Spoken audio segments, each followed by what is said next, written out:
Today we're going to talk about 3 effective ways to help your child improve their English vocabulary. Expanding English vocabulary is extremely important, not only when it comes to exams, but also with the way that your child communicates, their confidence, and most importantly, their creativity. These are important skills and lifelong skills. I get asked all the time to provide parents with a vocabulary list. I don't believe in lists, and you'll see why, because I think there are more effective ways to improve your child's vocabulary. It's very important to know how to increase or improve someone's vocabulary because it helps them write better essays. It allows them to understand complicated texts that they're reading and express themselves with clarity.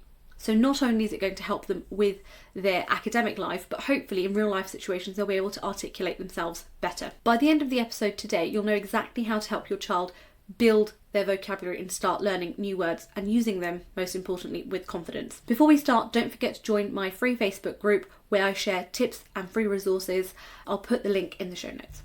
Now let's dive in. Point number 1 is read widely and actively. And why this works is because you are essentially exposing your child to new words in context. This makes it easier to remember and understand. So if a child is reading something and a word appears in a particular passage, in a particular sentence, in a particular paragraph, they're more likely to retain that information than you just giving them a list. In my sessions, I actually recommend students read a mix of fiction and non-fiction text, and they read familiar and unfamiliar topics because this allows them to pick up on words that they might not usually come across. And when they find a word that they do not understand, I ask them to look up the meaning and try to use it in a sentence. I'll give you an example. I encouraged one of my students to read up on articles about a topic that she loved. She chose technology, and there was vocabulary in there that she'd never come across. To me as a tutor, it's very important that students improve their vocabulary, but also do it in an enjoyable way, because this is a lifelong journey of improving your vocabulary or extending it. Point number 2 is keep a vocabulary journal. Now stick with me on this one. Even I have a very small notepad, and I have a small pen that goes into that notepad, and I will write down words that I come across that I may have not heard before or are unfamiliar to me. And the reason that this works is because when you write down new words, you're essentially helping cement them in your memory, and it gives you a resource or something to look back at. In my sessions, I encourage students to create a vocabulary journal. And essentially this is writing down a word, its definition, and then an example of that, so how they would use it in a sentence, and look up synonyms and antonyms for that word. Not only will they learn that particular word, but they might pick up on more words from the choice of synonyms and antonyms that they've put down. I encourage students to do this on a daily basis. So as soon as they come across a word that they are unfamiliar with or they do not understand, I ask them to address it as soon as possible. If they're in a hurry, if they're in a rush, they should have that notebook or notepad or notes in their phone or whatever they're using, and just pop that word in and make sure that you don't take it to the next day. So before going to bed, it can be a quick 5-minute job.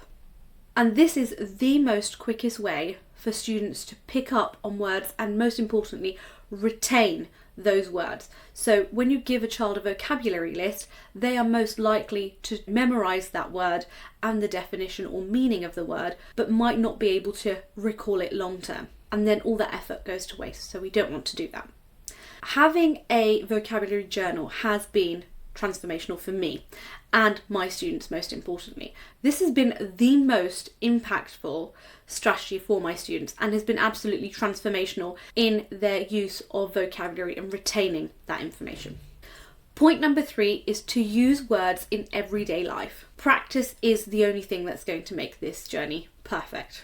The more your child uses a word, the more likely they are to remember it. In sessions, I encourage students to use those words in conversations, in essays, and even in any sort of conversation that they might be having, whether it's text conversation with friends or family. And the key to this is to make it a part of their everyday life. Try and set a goal for your child to use 3 new words a day, 1 at home, 1 at school, and 1 in their writing. Not only is it going to help them remember that word, but they're going to feel a lot more confident in trying to use it in their writing and day-to-day life. This is important to me because vocabulary isn't just about exams. It's about being able to express yourself fully and connect with others in a meaningful way. To recap, the 3 ways to improve your child's vocabulary are to read actively and widely, to keep a vocabulary journal, and to use those words every day. Each of these strategies are going to help your child to learn new words and, most importantly, retain them and use them with confidence. Your next steps from today's episode are to join my free support group on Facebook if you already haven't, where I share more tips and resources, and you'll find the link in the show notes. Thank you for listening, and I'll see you next time. Happy learning!